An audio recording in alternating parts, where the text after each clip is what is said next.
ნახევარქათამა. ერთი ნახევარქათამა და მელია დაძმობილდნენ.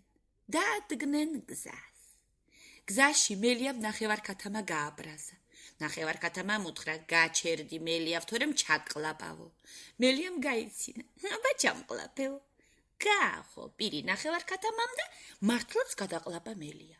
განაგრძო გზა, წინ მგელი შემოეყარა. დავძმობილდეთ, უთხრა მგელს. დაძმობილდნენ. მიდიან და მილაპარაკობენ. მგელმა გააბრაზა ნახევარქათამა. მგელო, გაჩერდი, თორემ ჩაკლაპავო. ჩამკლაპეო, უთხრა მგელმა. გაახო, ნახევარქათამამ პირი და მგელი მელიასთან ჩააბრძანა. მიდის ნახევარქათამა. გზაზე ახლა დათვი შემოეყარა. დათვო, ჩაკლაპო, კითხა ნახევარქათამამ. დათვს გაეცინა და თავისთვის რაღაცა ჩაიბუზღუნა. ნახევარქათამამ გააღო პირი და დათვიც გადაყლაპა. იარა ნახევარქათამამ და ერთ ზღვას მიადგა. დაღონდა, რა ვქნა, როგორ გადავიდეო, იფიქრა და თქვა, მოდი ამასაც კლუბს ვუზამო. დააღო პირი და გადაყლაპა ის ზღვაც და მშრალად გავიდა გაღმა. ცოტა რომ გაიარა, ხედავს ერთი გლეხი მოდის გაჯავრებული. რამ გაგაჯავრა, კეთილო კაცო, კითხა ნახევარქათამა. რამ გამაჯავრა, ერთი ავი ხელმწიფე ყავს, არაფერს არ გვიტოვებს, აი ახლაც ჩემი შვილების მარჩენალი ძროხა წამართვა. მე გიშველიო, უთხრა ნახევარქათამამ და გასწია ხელმწიფისაკენ. შევიდა ეზოში, იქ ერთ ქვას ამოეფარა და დაიძახა. დიდებულო ხელმწიფევ. გამოვიდა ხელმწიფე აივანზე, მიიხედ არავინ არის, ისევ შებრუნდა. დიდებულო ხელმწიფევ, ისევ მორთო ყვირილი ნახევარქათამამ. გამოვიდა ხელმწიფე, ეზო მოიარა და ქვის უკან ამოფარებული იპოვა ნახევარქათამა. წაიყვანა შინ, მისცა კარისკაცებს და უთხრა, საქათმეში შეაგდეთო. წაიყვანეს ნახევარქათამა და შეაგდეს საქათმეში. რომ დაღამდა, ამოუშვა ნახევარქათამამ მელია მუცლიდან.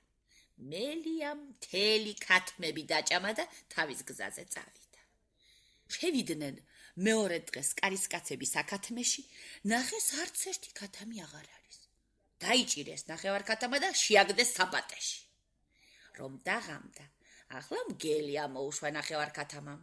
მგელმა სულ ერთიანად გადასანსლა ბატები და თავის გზაზე წავიდა.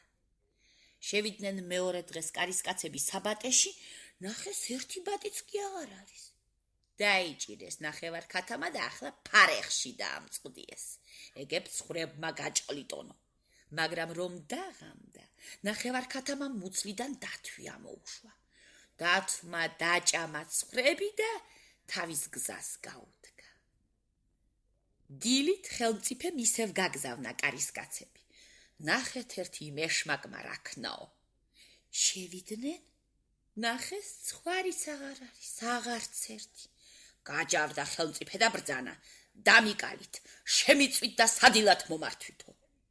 დაუკლეს ნახევარქათამა, შეუწვეს და მიართვეს სადილად. ხელმწიფე გემრიელად შეექცა შემწვარ ნახევარქათამას. მაგრამ ვაი ასეთ ჭამას. ნახევარქათამა მუცელში გაცოცხლდა და ხტურვა და სიმღერა დაიწყო. ხელმწიფე სიმწრის ოფლმა დაასხა. უბრძანა თავის კარისკაცებს, გამკვეთეთო. გაკვეთეს მეფე. ნახევარქათამა ამოხტა და გაიქცა. გამოუდგნენ კარისკაცები მოსაკლავად, მაგრამ ნახევარქათამამ პირიდან ზღვა ამოუშვა და ხელმწიფე და მისი კარისკაცები იმ ზღვაში დაახრჩო.